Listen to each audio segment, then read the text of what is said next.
우리 지난 시간에는 우리 신앙인의 정체성, 그리스도인에 대해서 살펴보았습니다. 그리스도인이라는 것은 예수님을 주님으로 모시고 그분의 삶과 가르침을 배워서 일상의 삶에서 순종하는 사람이고, 우리 주 예수 그리스도를 증거하는 사람이 그리스도인입니다. 우리는 교회 안뿐만 아니라 교회 밖에서 그리스도인이 되셔야 합니다. 이것이 주님이 원하시는 거예요.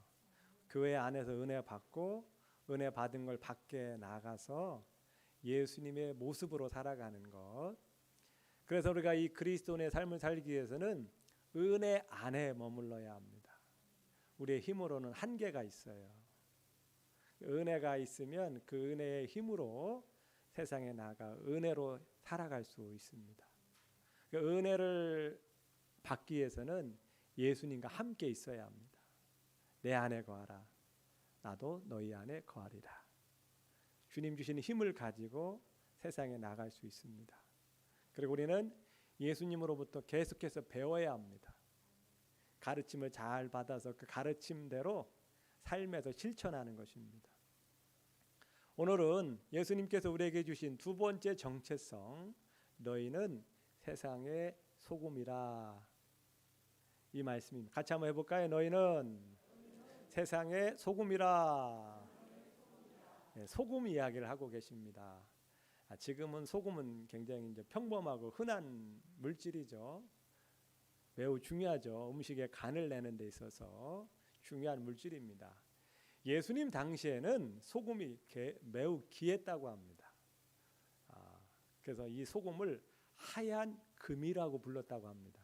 그만큼 귀중하고, 로마 군인들에게 월급을 줄 때 소금으로도 주기도 했다고 합니다.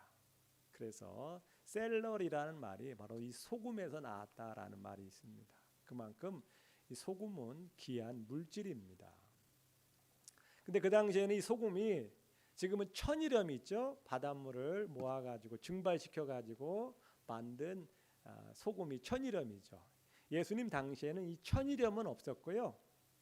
사해 바다 근방에 있는 바위에서 소금을 캐냈다고 합니다. 바위에서 암염이라고 하고요. 또 바닷물이 마르면 그 말라버린 거기에서 소금을 채취한 겁니다. 그러니까 바위에서 채취하고 바닥에 말라버린 소금을 채취하다 보니까 그 소금 속에는 여러 물질들이 포함되어 있어요. 지금처럼 정제 기술이 좋아가지고 깨끗한 소금이 아니라 거기에 보면 석회석도 포함되어 있고 모래도 포함되어 있고 뭐 다른 물질들이 포함되어 있습니다. 근데 이 소금기, 여러분 물 닿으면 금방 날아가잖아요. 소금기가 물 닿고 그러면 금방 날아가면 거기에 찌꺼기가 남아요. 모래, 석회석 같은 거. 그럼 어떻게 해요? 밖에 버릴 수밖에 없죠. 그리고 사람들의 발에 밟히게 된다라고 오늘 말씀하고 있습니다. 이때 예수님 당시에 이 부패를 방지하고 또 맛을 낼 수 있는 중요한 것이 바로 소금이었다라는 겁니다. 그래서 예수님께서 그 당시 주님을 따르는 자들에게 너희는 세상의 소금이다라고 말씀하는 것은 그만큼 중요한 존재였다라는 겁니다. 중요한 존재고 너희들의 사명이 크다라는 것을 알려주시기 위해서 너희는 세상의 소금이다라고 말씀하십니다. 오늘 소금의 몇 가지 성질을 살펴보면서 왜 하나님께서 이 말씀을 하셨는가를 살펴보고자 합니다. 먼저는 이 소금은요, 어떤 썩는 걸, 부패하는 걸 방지하죠. 예수님 당시에 냉장고가 있었을까요, 없었을까요? 안 살아봐서 모르는데 아마 없었을 겁니다. 없었죠. 그렇기 때문에 어떤 생선이나 고기를 오랫동안 보관하는 방법은 소금을 절이는 겁니다. 그래서 생선이나 고기가 썩지 않도록 부패를 방지하는 게 바로 소금이었다라는 거예요. 이 소금이 없으면 음식물을 보관할 수가 없는 것이죠. 이 소금은 음식이 썩지 않게 또 음식을 정결하게 하는 그런 역할을 합니다. 여러분, 바닷물이 썩지 않죠. 썩지 않고 늘 깨끗함을 유지하는 것은 바닷물이 늘 움직이는 것도 있고요. 그 바닷물 안에 염분이 있는데 3.5%의 염분이 있어서 이 3.5%의 염분이 바닷물을 썩지 않게 하고 더러운 것이 들어오면 그 더러운 것을 소독하고 정화하는 역할을 하기 때문에 바닷물이 썩지 않는다라는 겁니다. 마찬가지로 우리에게도 이 세상은 갈수록 죄와 악이 점점점 넘쳐나고 있습니다. 커지고 있어요. 이런 시대 속에서 우리 믿는 자들이 소금과 같은 역할을 하면서 이 세상이 더 썩어지지 않도록, 더 부패하지 않도록 이 막는 역할을 하기를 원하고 계십니다. 사람의 욕심과 탐심은요, 부패해서요, 이것이 방치해 놓으면 더 안 좋은 쪽으로 흘러가게 되어 있습니다. 이런 시대 속에서 우리 믿는 자들이 이 세상에 타락해져 가는 걸 조금이라도 늦추고 더 나아가서는 이것을 더 깨끗하게 좋은 쪽으로 만들어 가도록 하는 일이 소금과 같은 우리 믿는 자들의 역할이라는 겁니다. 여러분, 우리 미국이나 영국 정말 기독교 국가이면서도 해서는 안 될 일을 한 게 많아요. 그 중에 하나가 바로 노예 제도입니다. 여러분, 우리는 노예의 삶을 잘 모르지만 이 노예는요, 저 아프리카에서 사갖고 오는 거죠. 그리고 경매 시장에 내놓아요. 파는 거예요. 이 흑인들, 노예들은요, 인간이 아닙니다. 상품이거나 가축처럼 대해졌어요. 그들에게 인격, 교육 아무것도 없어요. 그러니까 동물처럼 취급당했던 것입니다. 그들은 교육도 못 받았고요, 자유라는 것도 없었어요. 극심한 육체적, 정신적 고통을 당해야만 했고요, 이 잔혹한 강제 노동에 늘 삶을 살았어요. 그래서 이 말을 안 들으면 어떻게 해요? 채찍으로, 매로 다스렸죠. 그래서 신체적인 학대, 고문은 이루 말할 수가 없었습니다. 그럼에도 불구하고 이런 사악한 짓임에도 불구하고 이것을 폐지 못했던 것은 노예들이 주는 유익이 너무나 많았기 때문에 믿는 사람들조차도 나름의 그것을 성경으로 합리했던 겁니다. 그러니까 굉장히 교회도 그런 쪽으로 동조를 한 거죠. 근데 영국의 윌리엄 윌버푸스라는 사람이, 이 사람은 신앙인입니다. 정치인이에요. 근데 이건 아니다. 이건 아니다. 해서는 안 될 짓이다. 사람들에게 설득하고 말하지만 안 되죠. 워낙 이것이 대세이기 때문에. 근데 윌리엄 윌버푸스라는 사람이 20년 동안 노예 제도는 사악한 거다, 폐지해야 된다. 결국 20년 만에 이 노예 제도를 폐지하죠. 그리고 80만 명의 노예를 해방시킵니다. 작은 숫자가 아니죠. 윌리엄 윌버푸스는 신앙의 양심상 하나님께서 창조한 모든 인간은 평등하고 공평한 대우를 받아야 된다라는 어떤 성경의 정신에 입각하여서 노예 제도를 폐지한 것이죠. 큰일 난 겁니다. 미국은 30년 후에 아브라함 링컨 대통령 때 노예 제도를 폐지하죠. 아브라함 링컨 또한 신앙인으로서 인간으로 할 짓이 못 된다. 그게 워낙 반발이 심했죠. 그러니까 남북 전쟁까지 한 거 아니겠습니까? 결국 승리해서 노예 제도가 해방되었죠. 마찬가지입니다. 우리 믿는 자들, 우리는 이런 거대한 일을 할 수 없더라도 우리가 속해 있는 곳에서 정직과 진리로 우리의 살아감으로 이 세상에 썩어져 가는 것, 부패하는 것을 막는 사명이 있다라는 겁니다. 아멘. 우리에게는 이렇게 관심이 덜 떨어질 수 있지만 우리 한국에는 지금 기독교계가 주장하는 것이 하나가 낙태 방지법입니다. 지금 현재 법으로 낙태는 합법도 불법도 아니라는 겁니다. 2019년 헌법재판소에서 낙태는 헌법 불합치라는 명령을 내렸어요. 그래서 법을 새로 만들어라.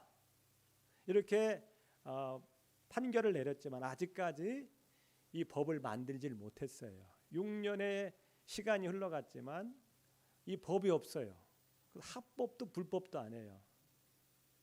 지금 태아의 생명이 굉장히 경시되고 있는 상황입니다. 근데 작년 7월에 어떤 국회의원이 법을 개정안을 발의했는데 낙태를 무조건 허용한다. 이런 법을 발의한 거예요. 지금은 14주, 과거의 법은 14주 이내는 가능하다.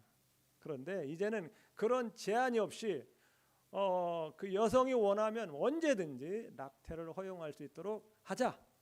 그리고 그것을 건강보험에 적용하자.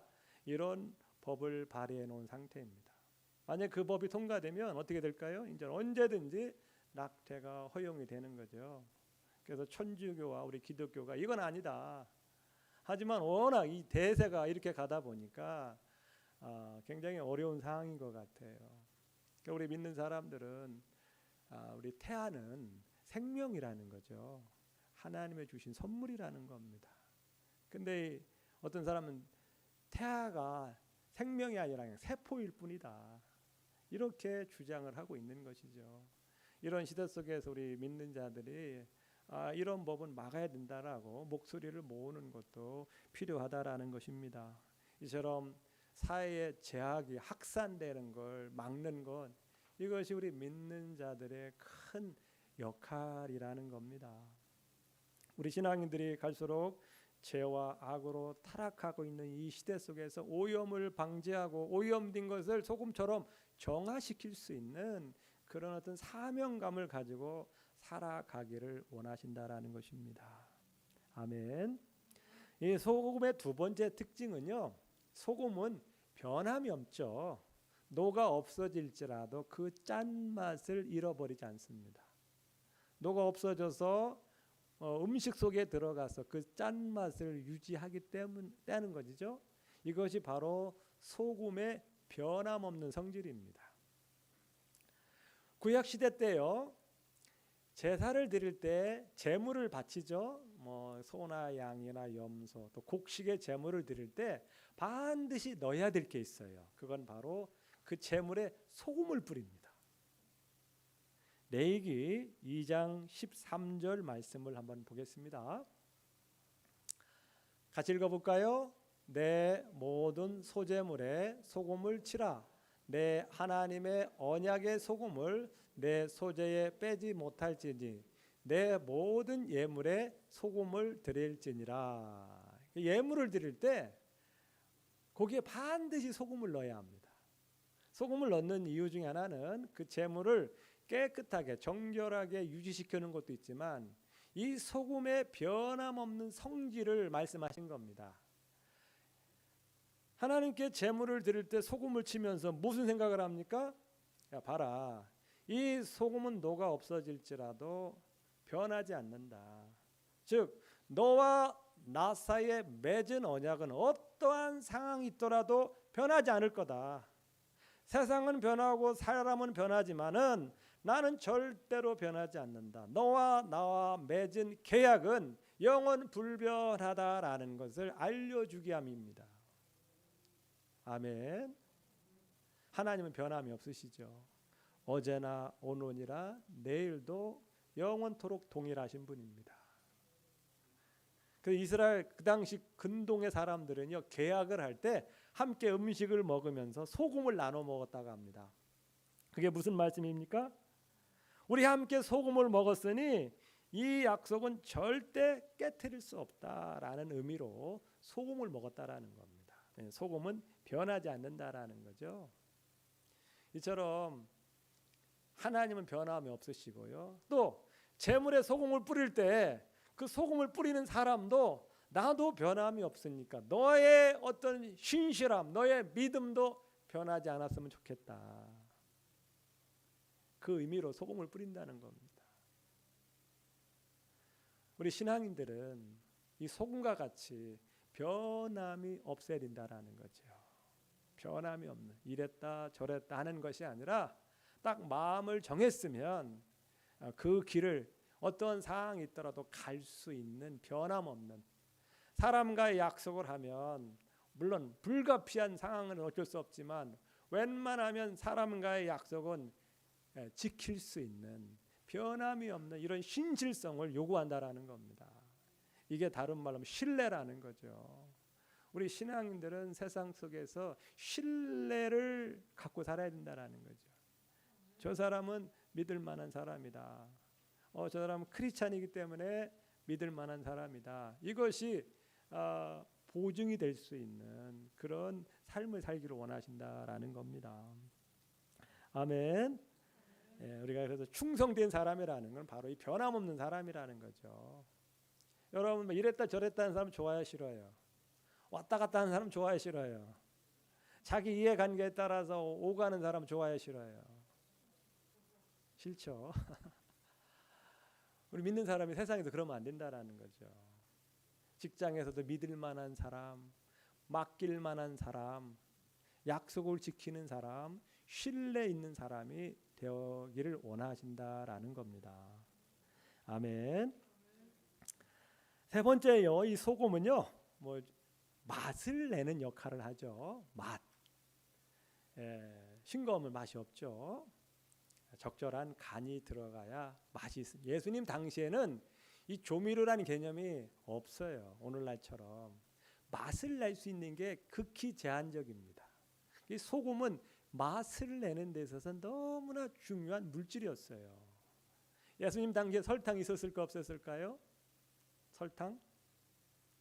설탕은 없었습니다. 그냥 꿀로 단맛을 냈다고 하는 거죠.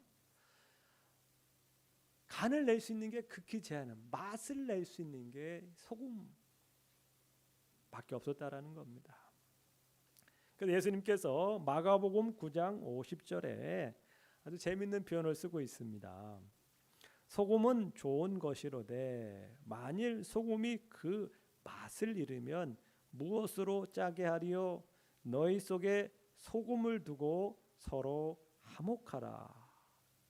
너희 속에 소금을 두고 서로 화목하라. 이게 뭔 말일까요? 관계 속에서 갑자기 소금이 튀어져 나오고 있는데 바로 이 맛이에요. 너희 속에 소금을 두고 서로 화목하라는 것은 너희 속에 맛을 내는 삶을 통해서 서로 좋은 관계를 유지하라는 겁니다. 소금이 맛을 내듯이 우리 삶 속에 어떤 이런 맛을 통해서 관계가 서먹서먹하지 않고 좋은 관계로 만들어지기를 원하신 겁니다. 우리 신앙인들의 중요한 사명은 바로 화목케 하는 사목입니다. 예수님께서 하나님과 우리 사이를 화목하게 했듯이 우리 사람은요, 사람과 사람 사이를 화목하게 하는 그 사명을 맡았어요. 아멘. 화목케 하는 사명. 그것은 마치 소금처럼 맛을 내므로 관계를 화목하게 만드는 겁니다. 아멘. 골로새서 4장 6절입니다. 여기에도 소금이 나오는데 너의 말을 항상 은혜 가운데서 소금으로 맛을 냄과 같이 하라. 이게 뭐 소금으로 맛을 냄과 같이 하라 이렇게 표현하고 있어요. 내 말을 항상 은혜 가운데서 소금으로 맛을 냄과 같이 하라라는 거죠. 우리의 말이 은혜의 말이 되기를 원하는 겁니다. 맛을 내는 말이 되기를 원해요. 아멘. 우리 한우문교 성도님들은 우리의 말이 맛을 내는 말이 되었으면 좋겠습니다. 은혜의 말이 되었으면 좋겠어요. 아멘. 누군가의 실수를 보았을 때 날카로운 말 대신 소금처럼 그 사람을 감싸는 말을 하는 것 너무나 필요한 시대입니다. 그래서 말은 사람을 살리는 약이 될 수가 있고요. 또 사람을 찌르는 칼이 될 수 있다고 하죠. 우리는 어떻게 사용해야 합니까? 우리의 말이 약이 되어야 될까요? 칼이 되어야 될까요? 약이 되어야 될까요? 칼이 되어야 될까요? 칼이라고 할까 봐 겁났어요. 근데 우리는 칼로 사용할 때가 너무 많죠. 참 사람이 못돼 가지고 우리 말이 칼이 되어 나갈 때가 참 많은 것 같아요. 그러나 우리 믿는 사람들은 우리 말을 통해서 이 관계를 화목하게 만드는 사명이 있다라는 겁니다. 잠언서 15장 4절 말씀입니다. 같이 읽어볼까요? 온순한 혀는 곧 생명나무이지만 패역한 혀는 마음을 상하게 하느니라. 온순한 혀, 부드러운 혀, 이것은 생명나무다. 사람을 살릴 수 있다라는 겁니다. 우리가 소금과 같이 은혜의 말, 격려의 말, 위로의 말을 하면 사람은 살아날 수 있다라는 겁니다. 사람은 다 연약하잖아요. 허물 있잖아요. 없는 사람 있습니까? 다 있어요. 그럴 때 우리가 온순한 혀, 부드러운 말을 통해서 위로해주고 격려해주는 게 필요하다라는 것입니다. 잠언서 15장 1절 한번 더 보겠습니다. 너무나 유명한 말씀이죠. 유순한 대답은 분노를 쉬게 하여도 과격한 말은 너를 격동하느니라. 아멘. 경상도에 오신 분 계신가요? 경상도 말씨를 보면 막 싸우는 것 같아요. 큰 소리가 나요. 억양이 그렇다고 하더라고요. 우리 충청도는 어때요? 부드럽죠? 양반의 도시라 부드러워요. 우리 말은 부드럽게 하시길 바랍니다. 잔잔하게. 화가 나면 입을 다물라. 조용하게 잔잔하게 하는 것이 분노를 쉬게 한다라는 것입니다. 맛은 이처럼 관계 속에서 맛을 내는 중요한 역할을 한다라는 거죠.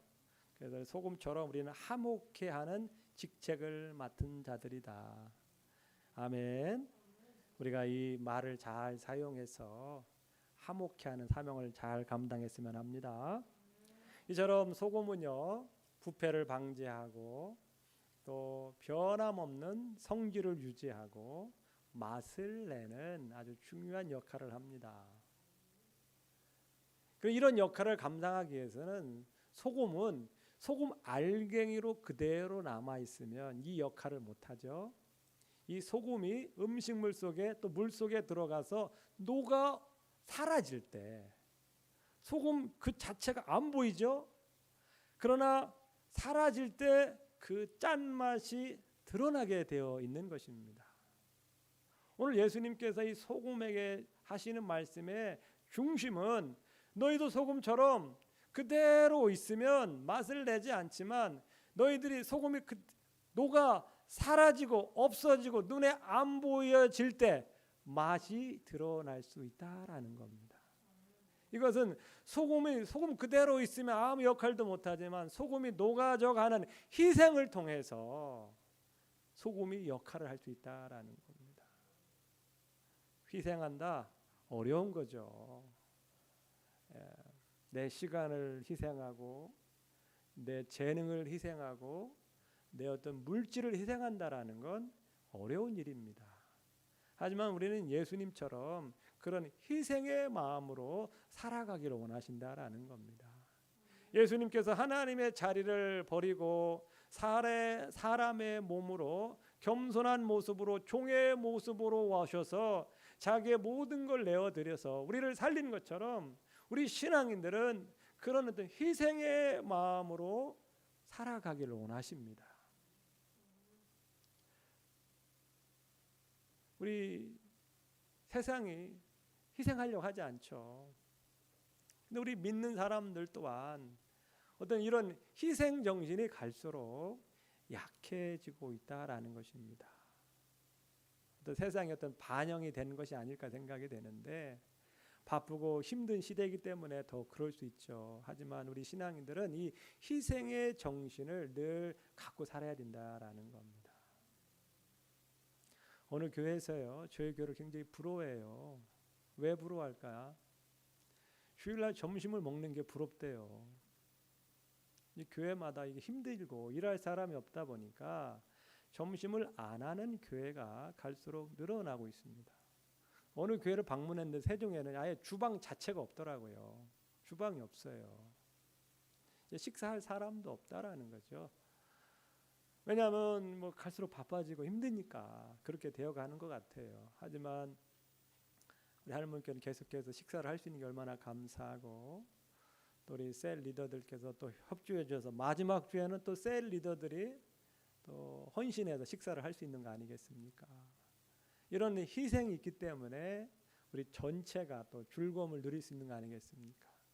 예수님께서 소금을 통해서 말하는 건 바로 이런 희생의 마음을 우리 믿는 자들이 소유하기를 원하시는 거예요. 다 내 것만 챙기고 자기 유익만 구하는 그런 사람들만 모여 있다고 한다면 어떻게 되겠습니까?